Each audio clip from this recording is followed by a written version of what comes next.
This and me. conference will now be recorded. I'll turn mine off in just a second. So we're, gosh, this is the last reading of the residency, the last faculty reading. It's kind of unbelievable. I always think on the first day, oh, that's like a year away, but here it is. So Rebecca, I'm so happy to see you. So tonight we're going to hear from Rebecca Walker. We're going to hear from Robin next. We'll hear from Kira Obolensky. Then we'll hear from Charlie. And then we'll try to squeeze John in before me. I'll be the last reader. And so I will cue you guys on and off and ask you to turn your cameras on and off. And probably the best view for everybody is active cameras. And so, Rebecca, I'm going to leave right now and let you begin your 10-minute reading. Okay, welcome, welcome. So good to see you. So good to see you. So good to see everyone in the Spalding family. Even though I can't really see all of your faces, I can feel your energy through the screen, and I miss you all. But I'm really happy to be here with you today. We had a beautiful workshop, and yeah. So I thought I would go back to a really early work of mine that I haven't read at Spalding. It's my first memoir called Black, White, and Jewish. And it's about growing up mixed race and going back and forth between very different worlds.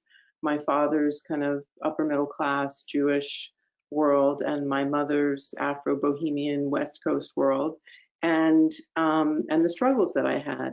And I thought I would read a section that, again, I haven't read this in 10 years, and so it's really interesting to go back and revisit one's work and see if it holds up. So this is shortly after my parents' divorce. I'm about 8 or 9 years old. I'm in 3rd grade. So here we go. Ready? I don't know. Mama put me in this new school over here near where we live now. She and me in 3 rooms the size of one of the floors of our old house, mine and Mama and Daddy's house. We went to the little office on the 1st floor with Mama's new boyfriend, and she filled out the papers, and the people looked me up and down and shuffled some other papers.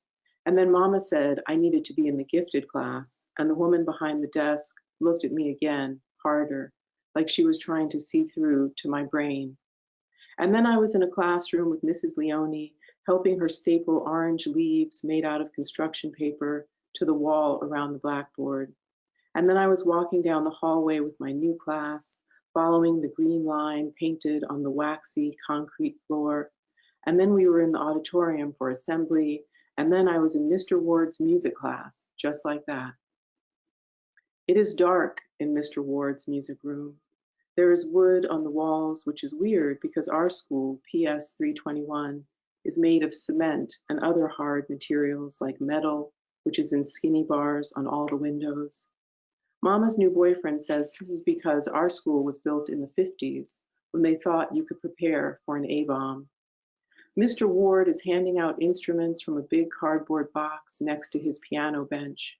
He tries to distribute them evenly throughout the room, so it's not just the kids in front who get the good instruments, but there are way more of us than there are cymbals and drums and guitars, so most of us get plastic, yellow recorders with one part missing. Brian Caton is sitting with his legs crossed on my left, closer to the music stands by the door, beating on a drum. If I close my eyes, I can almost smell him, Brian Caton. Brian has milky white skin and red freckles. He has sandy brown hair that always falls in front of his eyes like Linus on Charlie Brown. Brian lives way out in Bay Ridge somewhere, but his parents own the dry cleaning store across the street from school, the one next to the pizza parlor where we all go for lunch. If I walk to school early enough, I sometimes can see Brian getting out of a black car with his parents. He crosses the street and goes into school while his father rolls up the gate in front of the cleaners. Brian Caton is already the boy I like. I don't know why I like him, I just do. I like the way he is kind of tough and has a lot of friends and talks in a choppy, offhand way, like he doesn't care if anyone is listening. I like the way his parents give him money when he asks for it. I like it that his mother and father are right across the street. The one time I go into Caton Cleaners with Brian at lunchtime, It is all warm inside, and his mother smiles when we come in and asks him why he is late, like she was worried. For a split second, I imagine myself back behind the counter with her, getting lost in all the hanging skirts and blouses and suits, breathing in all those fumes and pressing my cheeks against the silky plastic bags. I imagine that she tells me to stop, that I could hurt myself in that same worried voice. I tell my new friend Sarah that Brian Caton is the boy I like. Sarah is my friend, but I don't trust her yet, not all the way.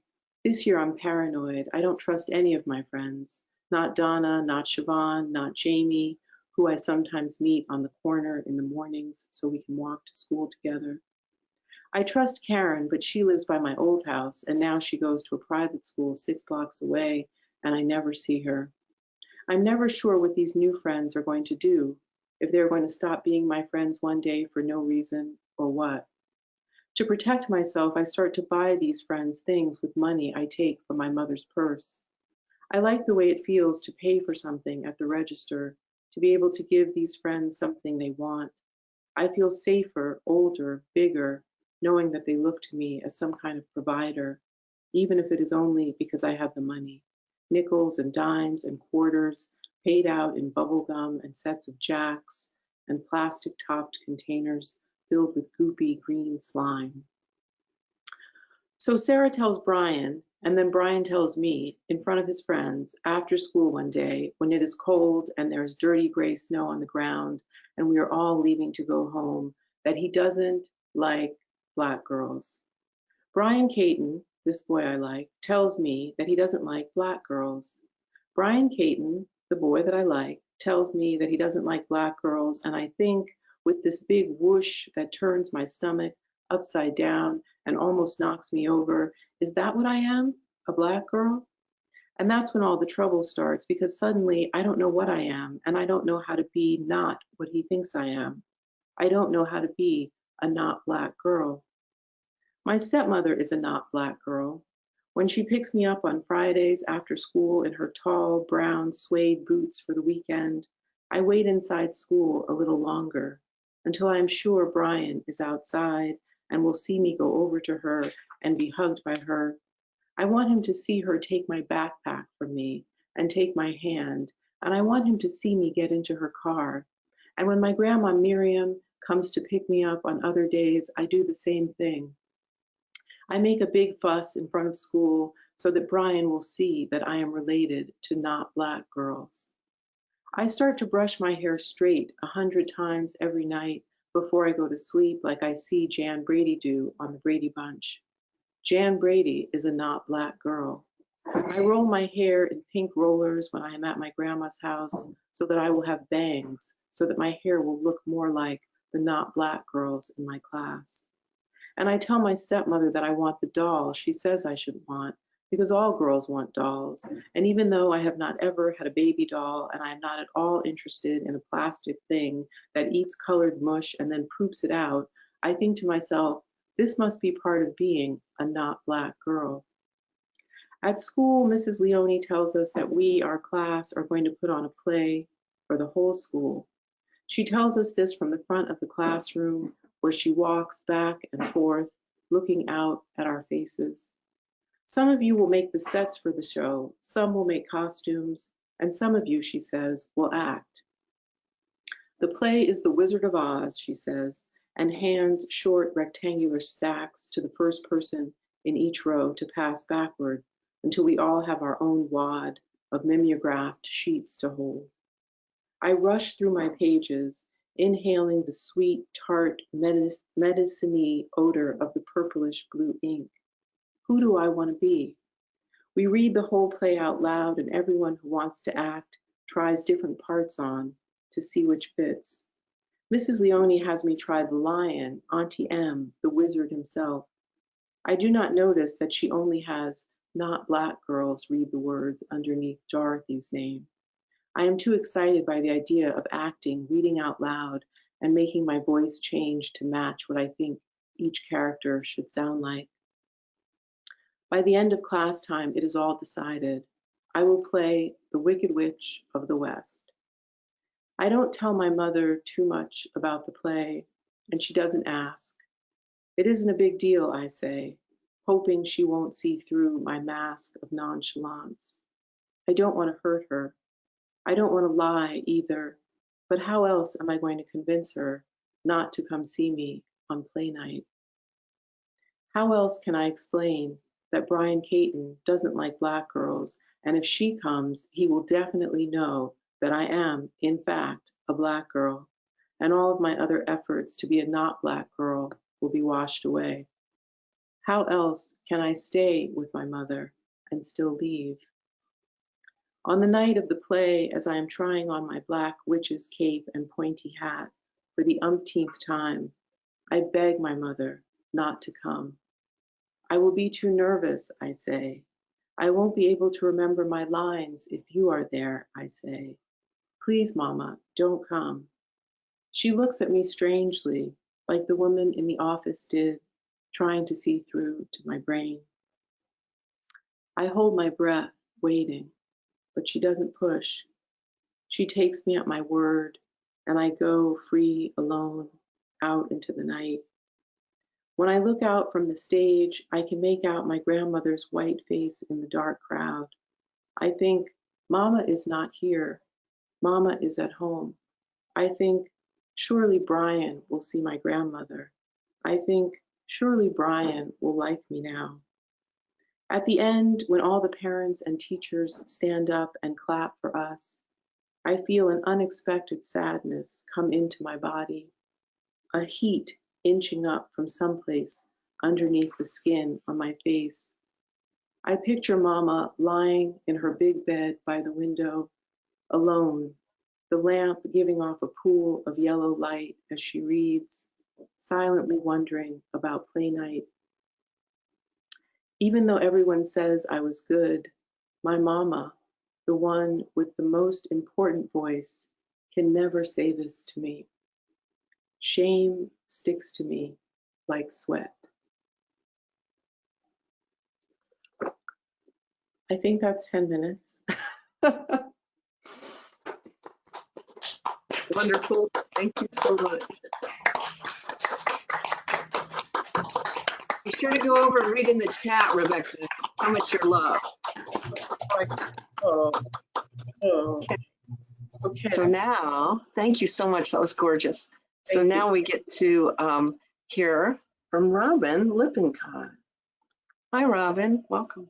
Kathleen, thanks. So since I just ran the Flash Fiction CNF workshop, I thought I would read a couple examples of Flash. And this first one was written during a previous pandemic. It's called Playing Possum. A paragon of poets at 45.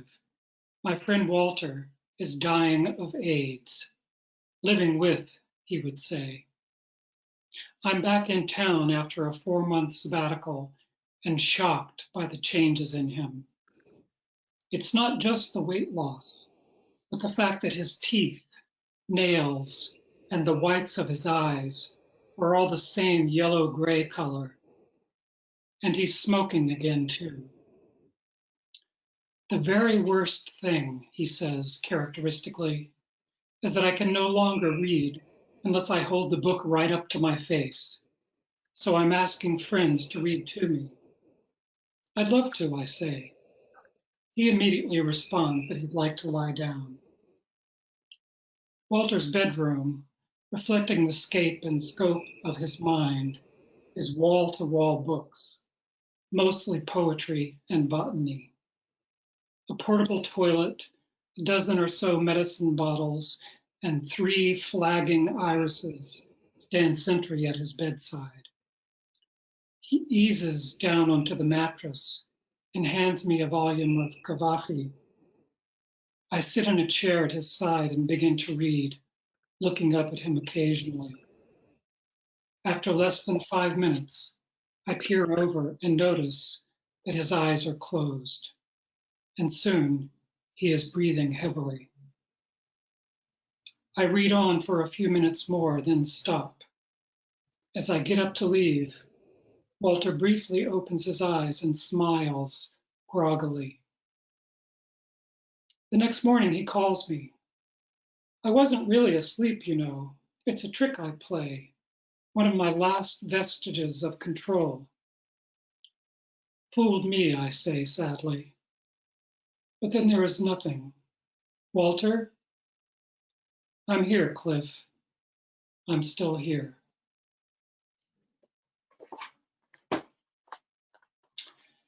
And this next piece is called Singer.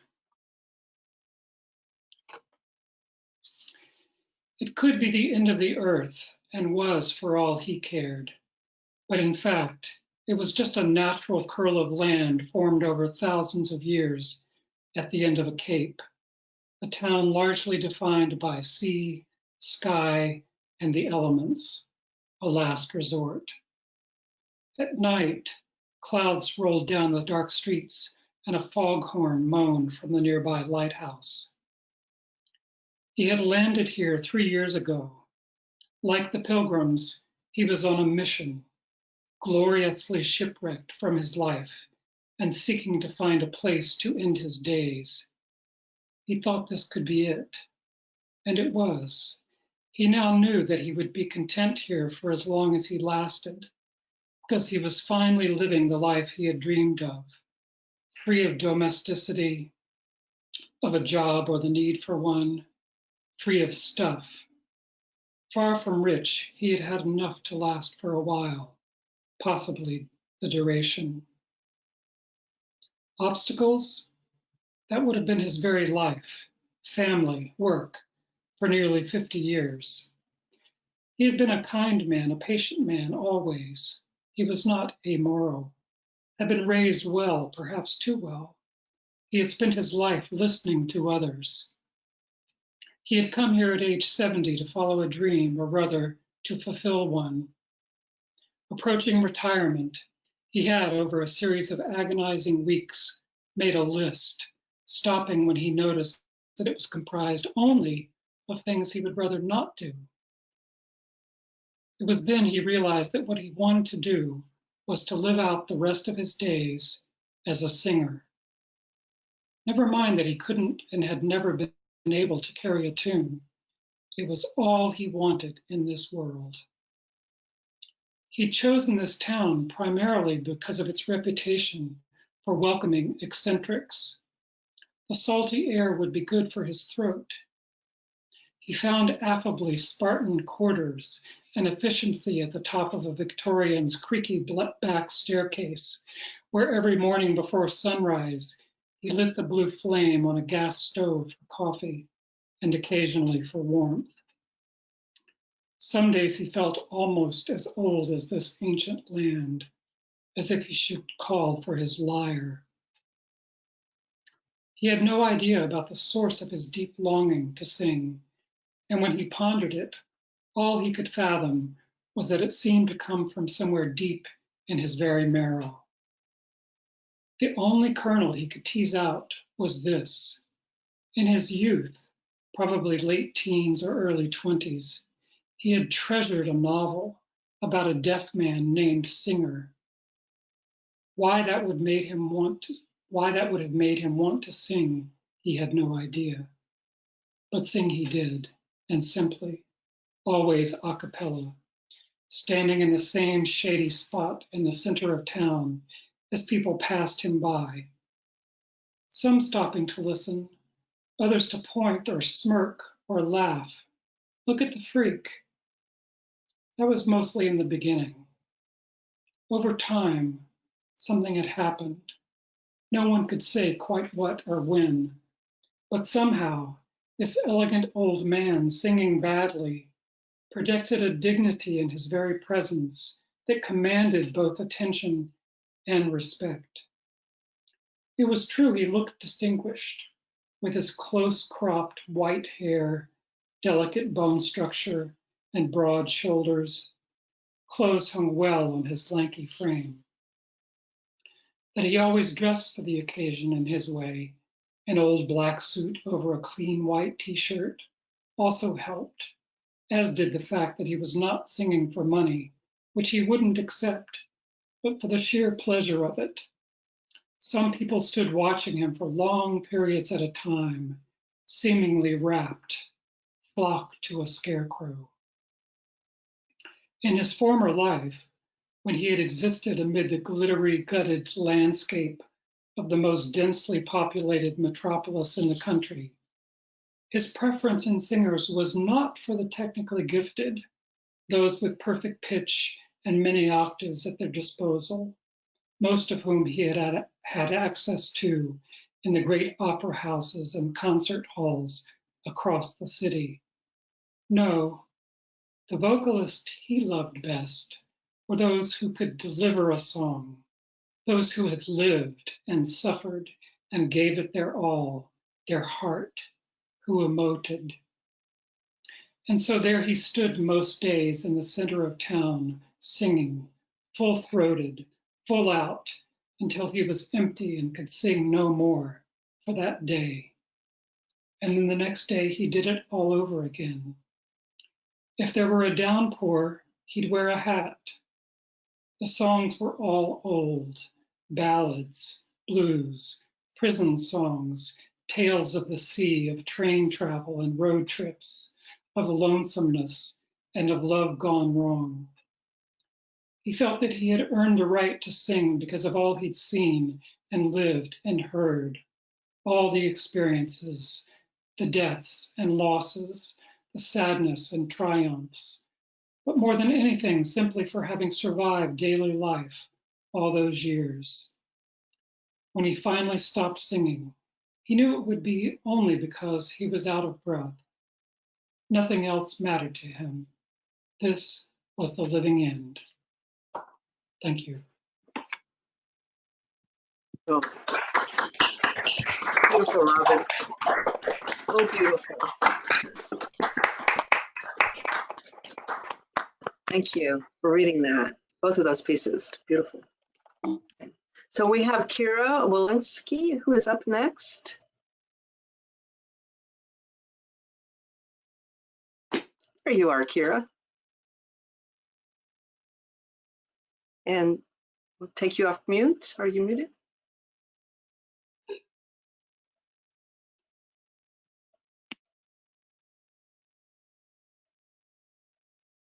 There I am, right?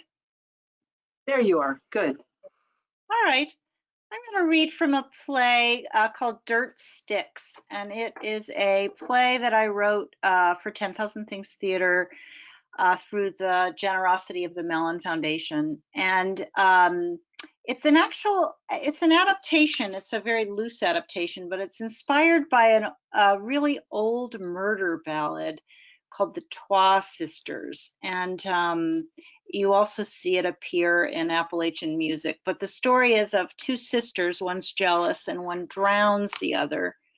And then the dead girl's bones are found and carved into a musical instrument.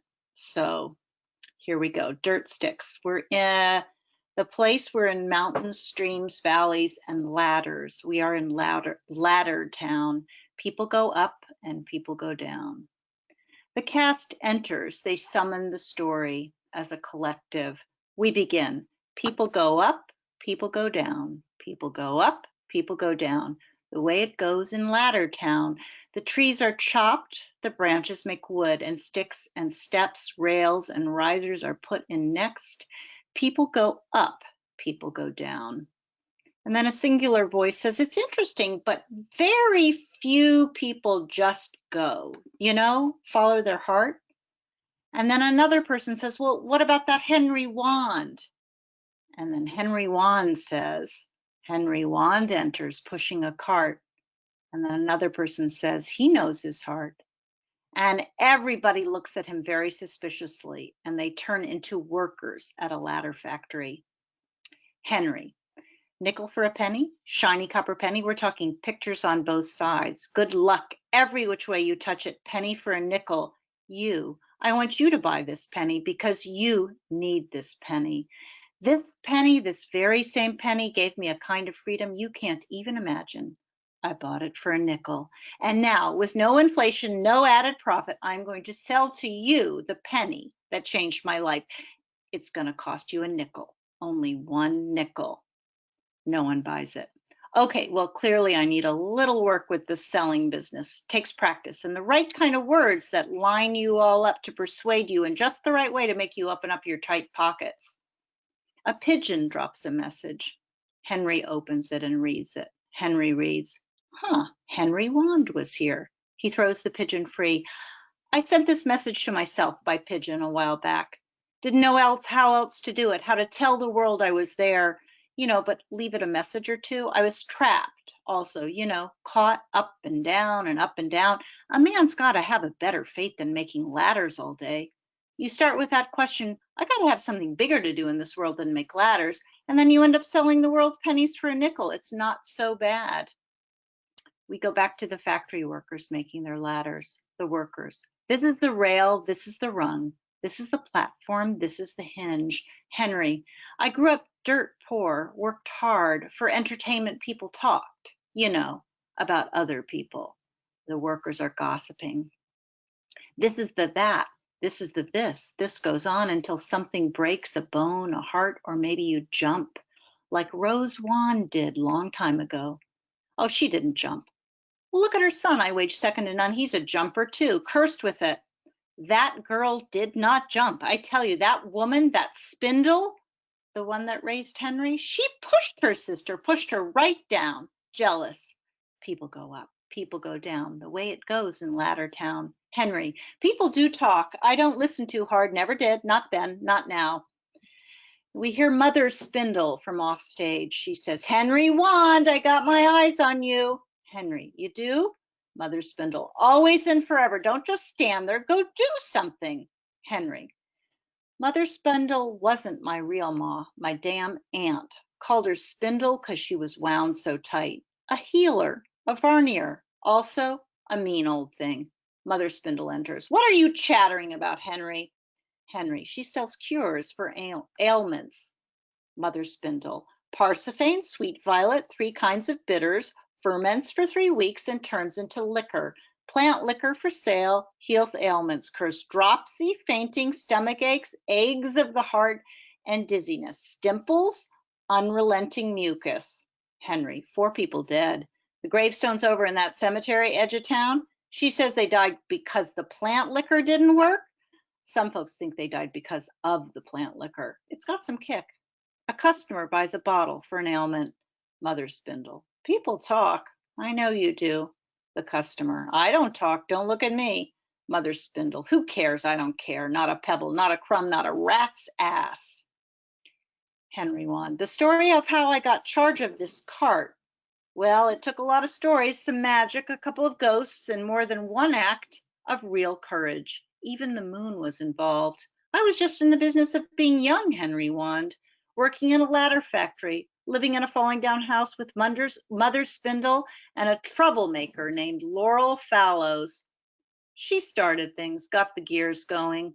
When she broke a window at the ladder factory, and Laurel Fallows, skinny and hungry, throws a rock and breaks a window in the factory, we hear a crash. Laurel, anyone seen me do that? Don't think so. Henry Wand, you seen me break a window in the ladder factory? Henry, I seen you, Laurel. I wish I didn't see it, but I did. Laurel, don't you tell no one, Henry Wand. It's too hot in there. I'm doing it for the common good. And she runs off. The next scene, a scene in which Henry Wand gets a fiddle that belonged to his ma. Henry, 2 days pass since the rock broke the glass. Soup is made, soup is et. It's Henry's birthday. Look what Henry gets. And Laurel holds up a tiny fiddle. I found this in a box. Buried so deep away, must be something she wants to forget. It was humming like a bird, made me find it. Yes, it did. Mother Spindle, soup's on. What you talking about, Laurel? Laurel, Henry's birthday today. Mother Spindle, Henry's birthday, you say? Of course, Henry's birthday. Laurel, what you gonna give him? Mother Spindle, an extra ladle of soup, I guess. Laurel, he's turning into a man and you're gonna give him a little extra soup? Your brain must be rotten. Mother Spindle, you must be a mental case. Laurel, measly fool. Mother Spindle, slap your face. Laurel, son of a bitch. Mother Spindle, I need to call an institution. You need carting away. Enough of your kind. Henry enters late for supper. Henry, Why, this is Laurel. Henry, why, hello, Henry. How nice of you to stroll in late. Henry, Miss Laurel. Laurel, we were just sitting down to supper, your birthday supper. Happy birthday, young Henry Wand. Henry, I was talking. Laurel, yeah? Henry, to McClanahan. Laurel, he talks to you? Because usually he just yells, get back to work, stand up straight, you girl, work faster, and don't get me started on the way we get treated, nearly cooking to death with those windows closed. What are you talking with him about? Henry, more responsibilities. Laurel, what's that mean? And I'll stop there. Thank you. Fantastic. So great, girl. Thank you so much. Beautiful work. Okay, we'll bring Charlie on now. Charlie Schulman. Hi, everybody. I'm going to be reading from a play that I recently completed, and last month was workshop with Cincinnati Lab Theater with a grant from New York University. Play is called Married Life, and Dennis and Terry are a straight couple. They've had some marital problems. They're trying to reconnect on their 10th anniversary, and the kids are away on having sleepovers. And the other thing you need to know is that Terry was diagnosed by their couples counselor as a demisexual. A demisexual is someone who can only feel sexual attraction if they have a deep emotional connection. So this, I'm going to read the end of Act 1 and then the big reveal in Act 2. So they've had the night together, this intimate kind of, and it's at the end of the evening and things aren't working out. Dennis says, I've heard that sometimes the introduction of a third party can reinvigorate the primary relationship. A third party? Another person? Who did you have in mind? Beth, of course. No, she owns a minority stake in the company. So it's a conflict of interests. Where there is no commerce, there is no conflict. Everything good is a conflict of interest. Conflict is hot, is it? Very. But I could lose everything. That's what makes it hot. Now, as far as I'm concerned, I'm a little more risk averse than you are. She brings a lot to the table. She's someone who works for me. Don't you find her attractive? Well, I'm not going to lie. Good, because I called her. What? I called her. What are you talking about? She gave me her phone number at the Christmas party. No, she didn't. Yes, she did. She gave me her phone number and I called her. When? I told you, the Christmas party. No, when did you call her? 5 minutes before I got home. Oh my God, you're so full of it, Dennis. I invited her over. What the fuck? I called Beth and invited her over to help us celebrate. This isn't happening. She seemed very happy to be invited. You're joking, right? Please tell me you're joking. No, I called her. It's happening. It's on. So let me get this straight. You called someone who works for me. I thought you said she works with you. An employee of mine who you claim to have flirted with at the company Christmas party? Basically, yeah. You called her and invited her to come over during our intimate therapist approved anniversary party? That's right. And this person, Beth, is actually coming over right now? Correct. And what do you think she's expecting will happen when she gets here? I have no idea. Drinks, sushi, a little dancing, karaoke, who knows? How could you do this? It was easy. You know, anybody can pretty much call anybody at any time if they have their phone number. I just took out my phone and I called her. Well, call her back. I can't. Tell her it was a joke. It's too late. What do you mean it's too late? She's on her way. Dennis, this isn't funny. I thought you said you like her. I never said you should invite her over to celebrate our anniversary. What are you doing? I'm leaving. What? I'm getting the hell out of here. You can't leave. Why not? Candace agreed to the plan. This stops Terry in her tracks. The doorbell buzzes. Terry picks up a glass of champagne and drinks. The door opens and Beth appears. Well, hello, Beth. Welcome. Please come in. Let me take your coat. Dennis takes Beth's coat, which reveals that she is dressed to kill. Beth turns toward Terry and flashes her patented big, open, sexy smile. Happy anniversary. The two women lock eyes. Terry drops her champagne glass and it shatters on the floor. End of Act 1. So they have a party, they drink, they dance, they play games, they tell stories, secrets are revealed, everybody gets wasted, and Dennis passes out, and he's going to snore through the next scene. And Beth says, I want you. Oh my God, Dennis is literally passed out on the floor. I don't care. I love you. Don't act surprised. You know it's true. I want us to be together all the time, or at least most of the time. I need some time for myself too. And I know that you probably do too, but I do know I want to share my life with you, grow with you, fight with you, make up with you. The bottom line is I want to be with you. And something tells me you feel the same way. This is impressive. Is there more? Well, that's the gist of it, but I could go on if you want me to. Terry leans in and they kiss. I've been wanting to feel this way when I kissed you for a long time.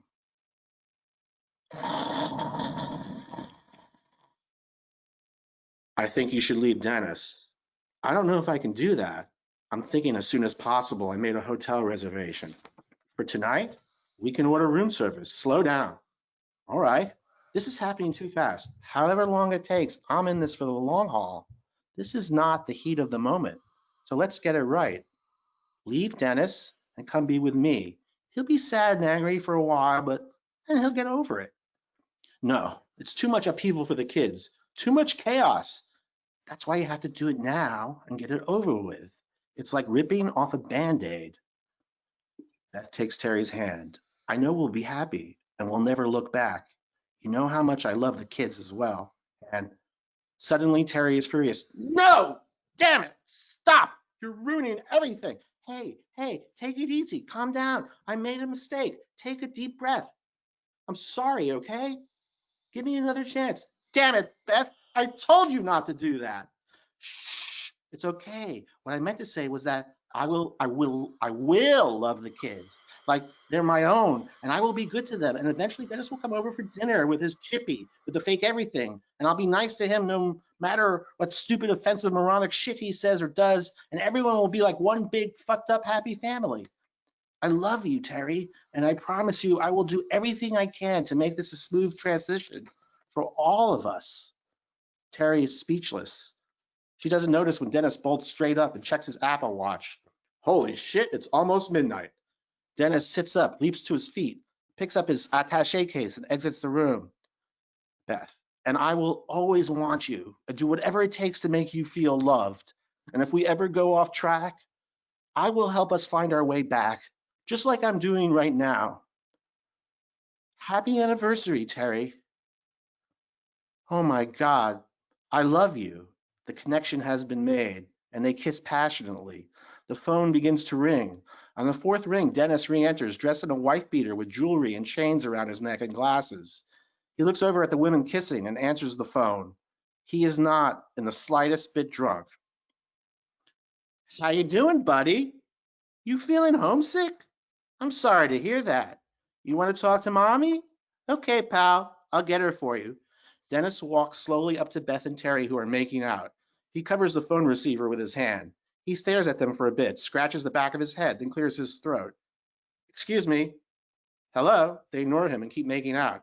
I said, excuse me. They stop making out. Terry looks up. Your son is on the phone. Terry takes the phone and changes her demeanor. Hey, Rai, what's the matter, sweetie? Did you try the breathing exercises Dr. Darwin showed you?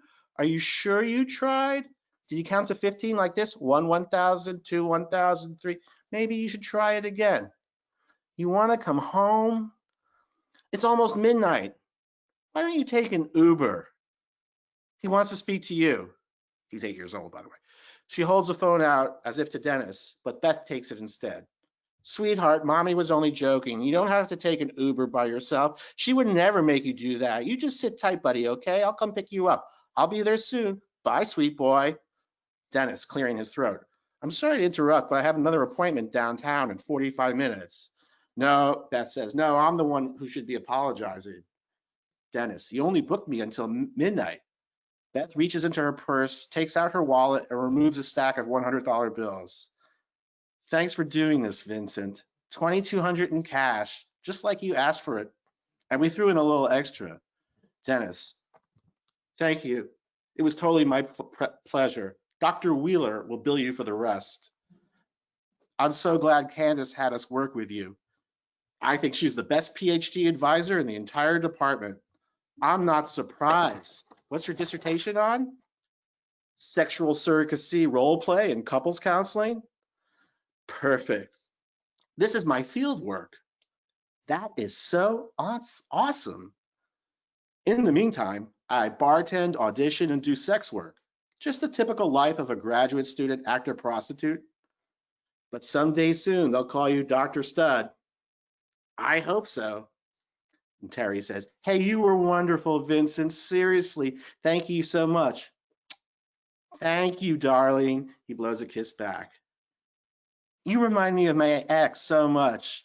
Oh, that means a lot. I did my research. Doesn't he remind you of Dennis, babe? Totally, except Vincent is cuter.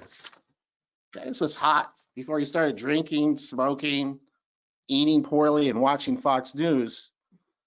He was supposed to take both kids this weekend, but went to Key West with his girlfriend, Brittany. Terry shoots her an angry look. Okay, whatever, I'm okay with it, swearing on her life to Terry. I've always been decent to him, despite his being an asshole. Dennis, you should have seen me. I was a total asshole before you got here. Terry, it's true, he was a white privileged, straight, gentrifying asshole. I was going off. When I role play, I commit 100%. I mean, it makes the sex better if you feel like you're really fucking Elvis. You know what I'm saying? Lord Almighty, I feel my temperature rising. It's more than just a lip curl. Role play sex work isn't for amateurs. I told you he takes this all very seriously. Thank you.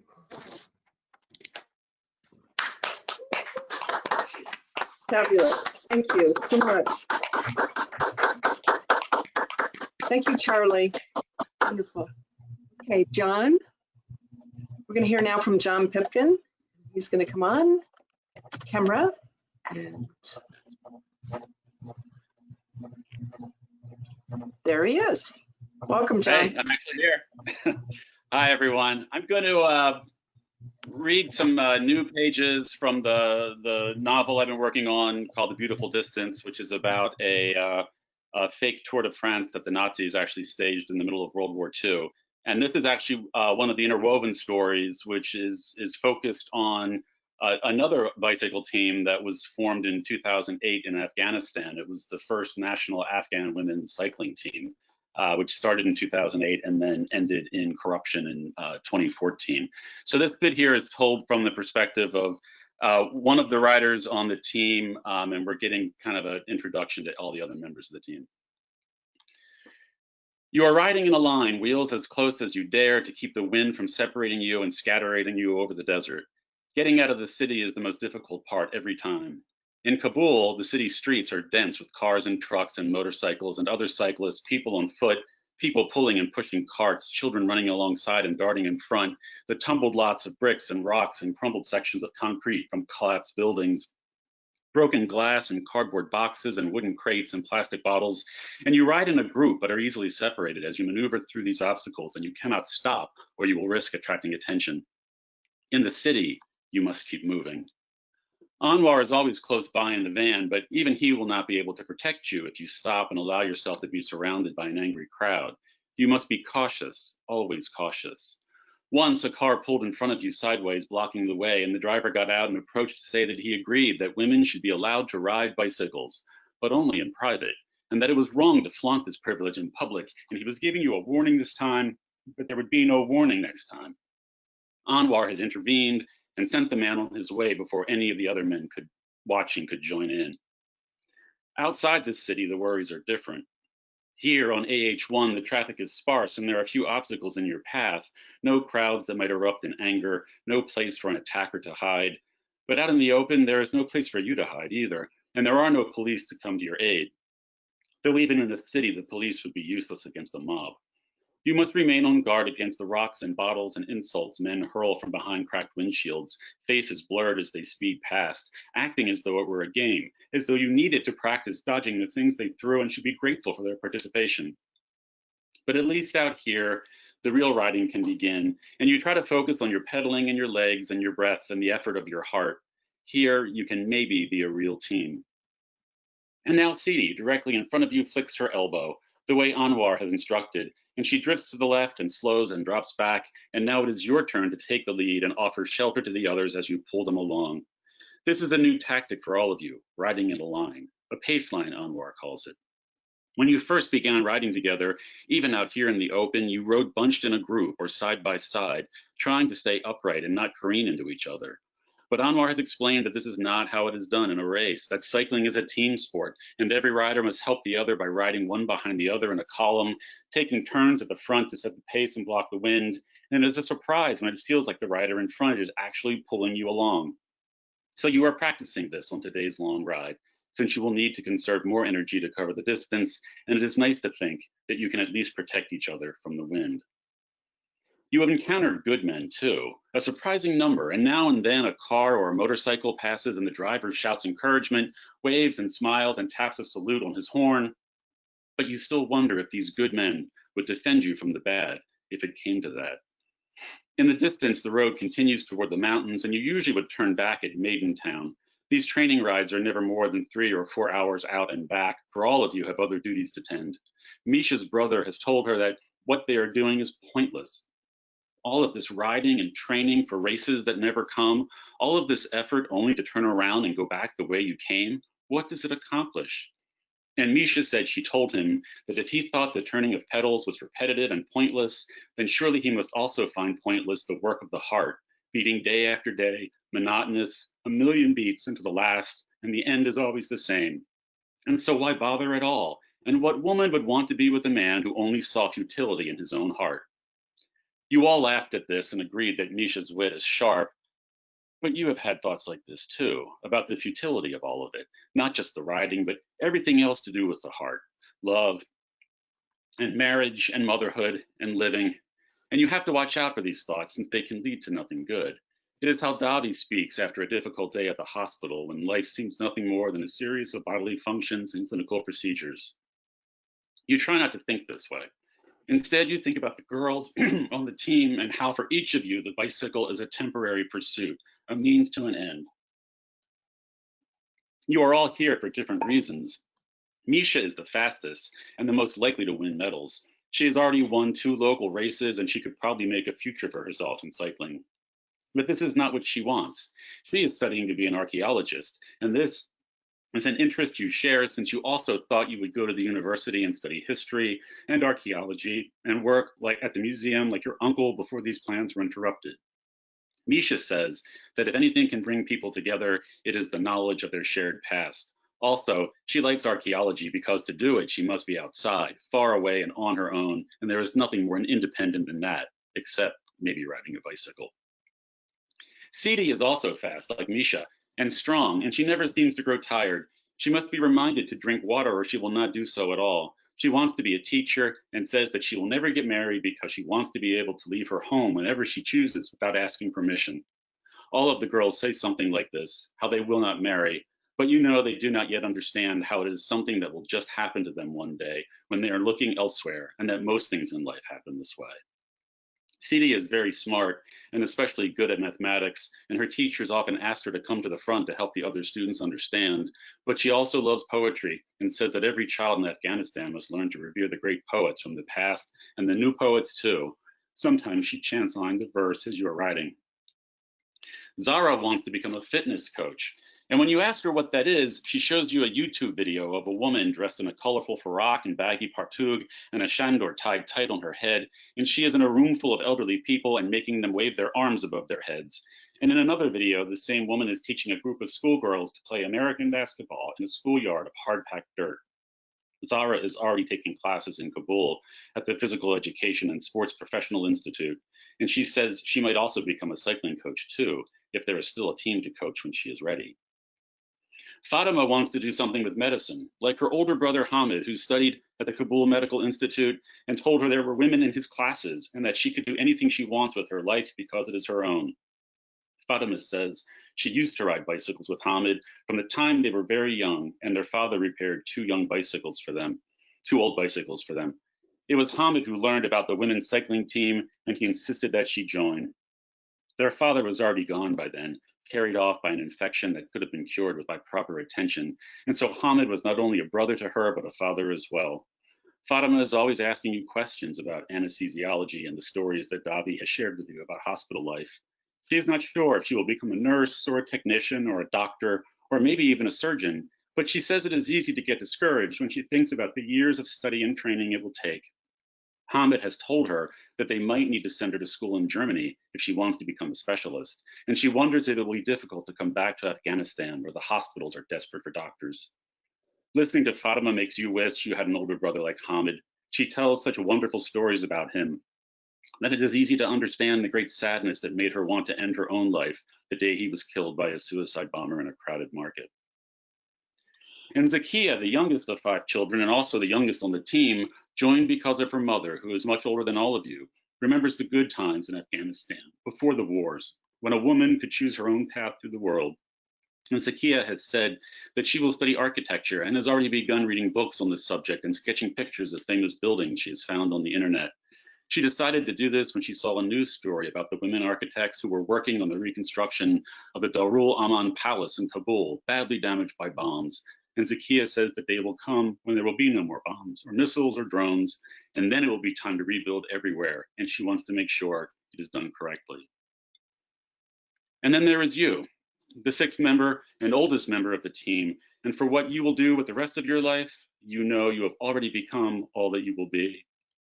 Davi encouraged you to join the team, but you resisted because you had no reason to spend so much time riding a bicycle, and it seemed too great a risk with a husband and a daughter to look after. Only when Miriam, only 5 years old and usually immersed in a world of her own creation, overheard you and Davi discussing the team, she threw her arms around your legs and begged you not to leave, and you reassured her you were not going anywhere, that you would always be here for her, even though you knew that making such a promise could prove dangerous, an invitation for misfortune. When you finally went to see Anwar about joining the team, you had reasons of your own, separate from racing bicycles, but you did not really think there would be a place for you on the team until Anwar explained that the girls needed a mother when they were out on the road, and he needed someone they could talk to about the things they should not discuss with him. He asked you to return with a photo, and he made a membership card with your picture pasted in the right corner and a bicycle on the left, the colors of the Afghanistan flag around the border, green, red, and black, and the official blue stamp of the national cycling team. It was only flimsy cardboard, but it felt like gold in your hand. And Anwar said how good it would be to have an older woman looking after the girls, since there were only men in the organization, and he didn't want anything bad to happen, the way things can when there are men and girls together. And there was too much at stake to take so stupid a chance. Thanks. Oh. Yay! Beautiful work. Really great. So great. Good job. Congratulations. Oh, thanks.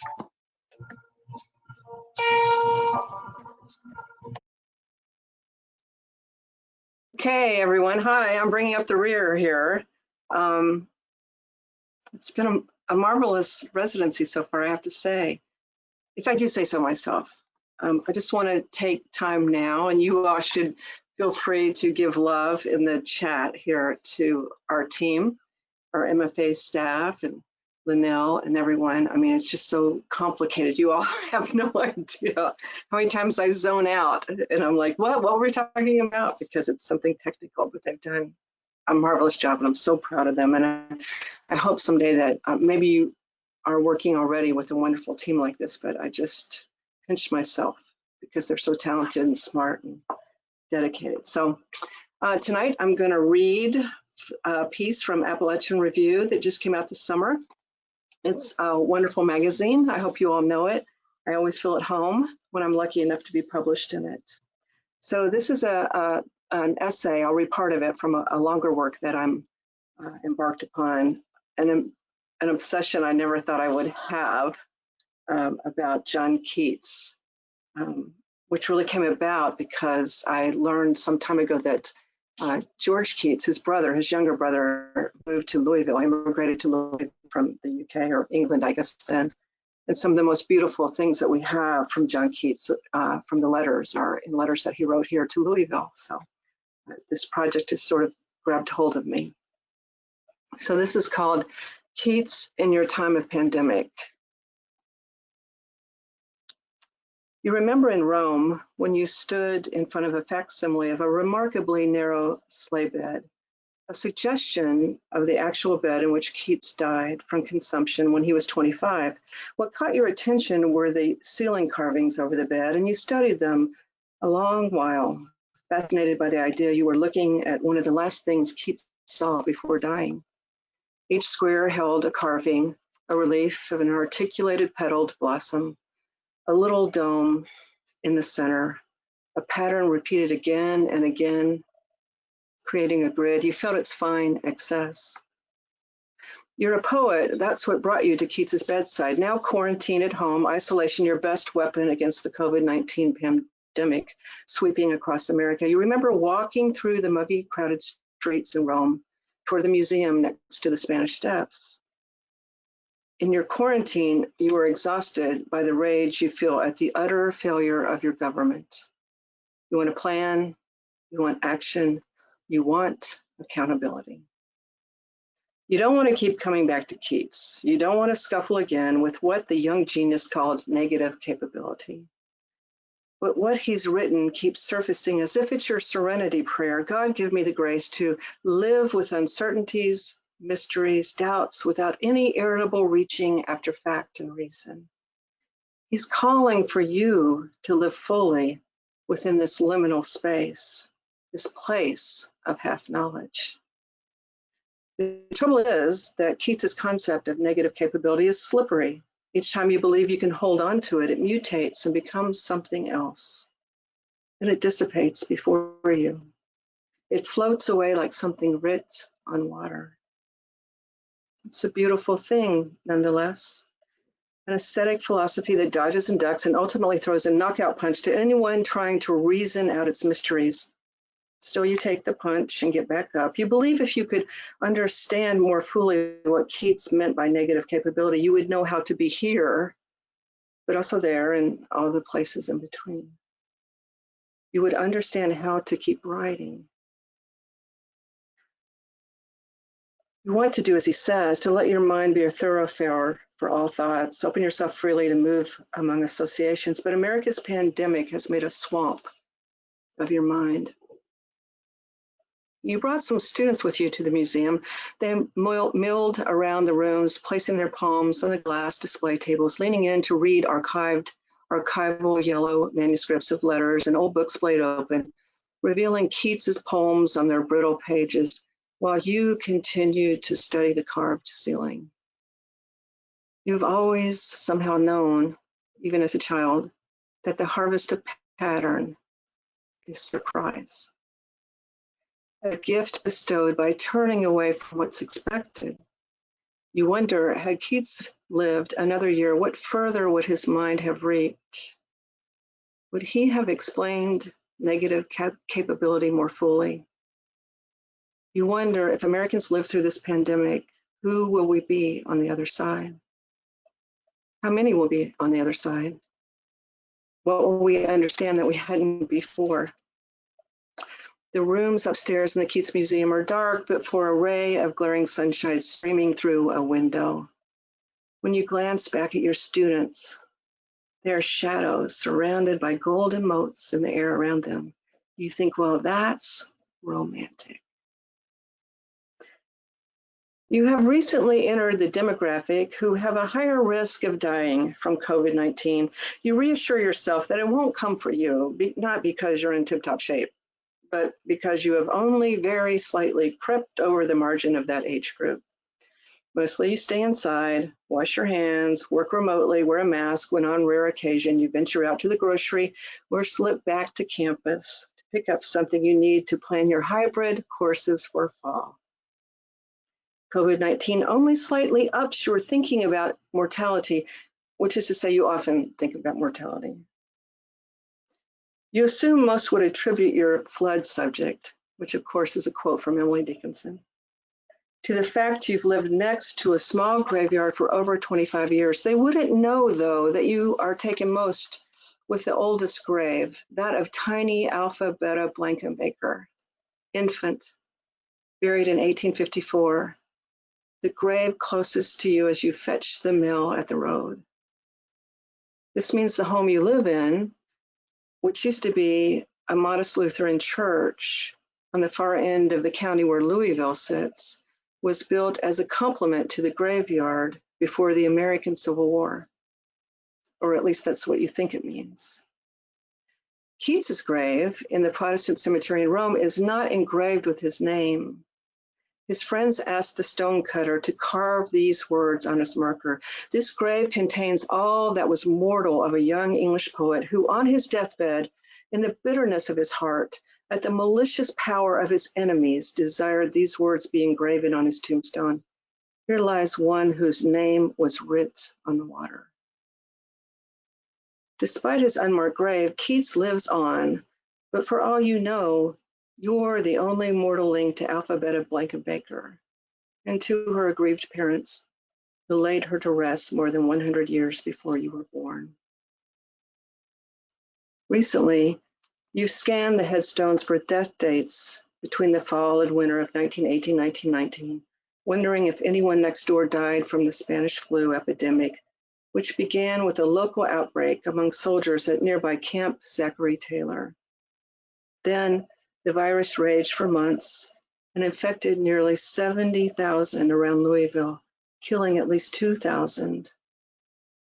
Kentucky's Governor Andy Beshear announced yesterday our confirmed COVID-19 infections hit 32,298. 804 Kentuckians have died thus far. You don't know where you're trying to make a connection to another historic pandemic, another time. What in the world could it tell you about your own? You miss your grown children, having them home for long family dinners. They both live in Lexington, an hour away, just far enough so that you have the luxury of missing them, while also knowing they can visit often. If you're lucky, around 10 p.m., while still at your table, they will stretch and yawn and announce they are too tired to drive. You watch them climb the stairs with their beloveds, then hear the doors close behind them in their childhood bedrooms. The next morning, you make coffee for them all and listen to the chatter in the kitchen as your husband cooks breakfast. You hear the toast cheerfully pop up. Then predictably, when everyone's thoughts turn forward instead of backwards, you wave from the door as they back out of the driveway.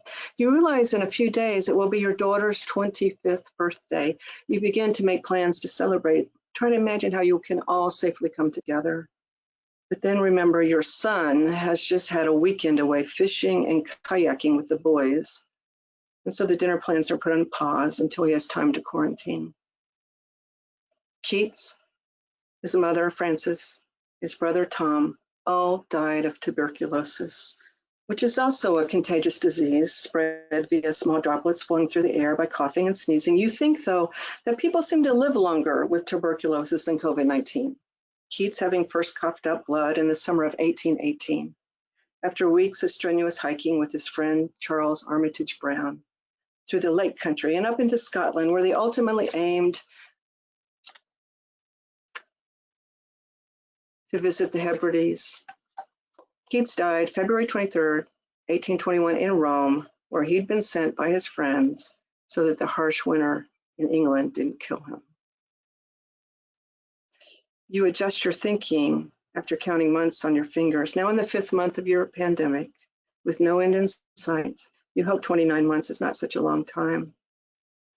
You find yourself in the yard cleaning the border beds, and you remember the tree that once stood near, how you were not prepared for the heart nicks that cut the heart cuts that nicked, excuse me, as you walked into the side yard and noticed the vast absence of the ash towering 50 feet above in sky space. Then below, the devastation of the fence, splintered, collapsed, heaped upon itself. It felt like lightning struck in the middle of your chest. First, the violent strike, then the numbing, the tingling through your body. You know this feeling because one night, when you were 12, lightning struck just outside the window of your bedroom, and its charge passed through the glass pane into you. You lay in the bed stunned, watching an electric glow outline your body. And I'll stop there. Thank you all.